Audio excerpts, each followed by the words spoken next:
ഇപ്പോൾ വരുന്ന സുപ്രധാനമായിട്ടുള്ള ഒരു റിപ്പോർട്ട് നരേന്ദ്രമോദിയും വ്ളാഡിമിർ സെലൻസ്കിയുമായി കൂടിക്കാഴ്ച നടത്തിയിരിക്കുന്നു എന്നുള്ളതാണ്.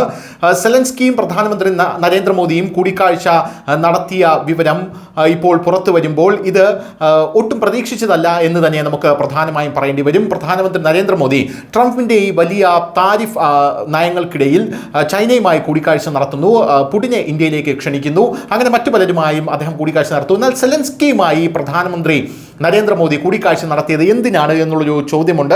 എന്തായാലും ഇന്ത്യക്ക് മേൽ ഡൊണാൾഡ് ട്രംപ് ചുമത്തിയ കനത്ത തീരുവകൾക്കിടയിൽ യുക്രൈനിയൻ പ്രസിഡന്റ് സെലൻസ്കി തിങ്കളാഴ്ച പ്രധാനമന്ത്രി നരേന്ദ്രമോദിയുമായി ടെലിഫോണിൽ സംസാരിച്ചു എന്ന റിപ്പോർട്ട് വരുന്നു.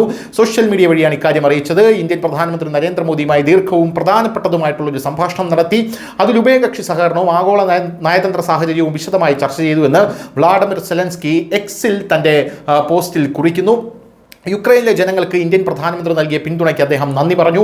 അടുത്തിടെ നടന്ന റഷ്യൻ ആക്രമണങ്ങളെക്കുറിച്ച്, പ്രത്യേകിച്ച് സപ്പോറിഷിയയിലെ ഒരു ബസ് സ്റ്റേഷനിൽ നടന്ന ആക്രമണത്തെക്കുറിച്ച് പ്രധാനമന്ത്രി മോദി അറിയിച്ചതായി സെലൻസ്കി പറഞ്ഞു. അതിൽ നിരവധി പേർക്ക് പരിക്കേറ്റു.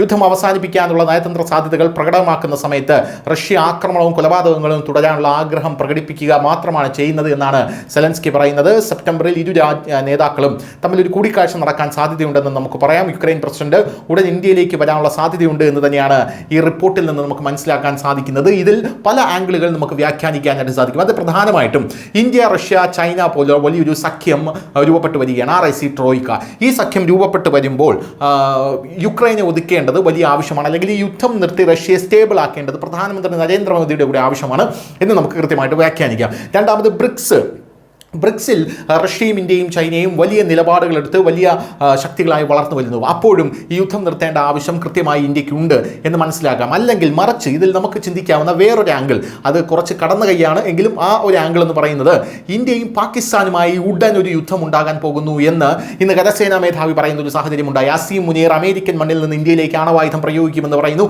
ഈ ഒരു സാഹചര്യത്തിൽ റഷ്യയും ചൈനയും ഇന്ത്യക്ക് കൂടെ നിർത്തണമെങ്കിൽ റഷ്യയെ ആ സമയത്ത് ഫ്രീ ആക്കേണ്ടതുണ്ട്. എൻഗേജ് ചെയ്യിക്കാതെ, അതായത് യുദ്ധം നിർത്തി, റഷ്യയും യുക്രൈനുമായിട്ടുള്ള യുദ്ധം നിർത്തി റഷ്യയെ സ്വതന്ത്രമാക്കേണ്ടതുണ്ട്.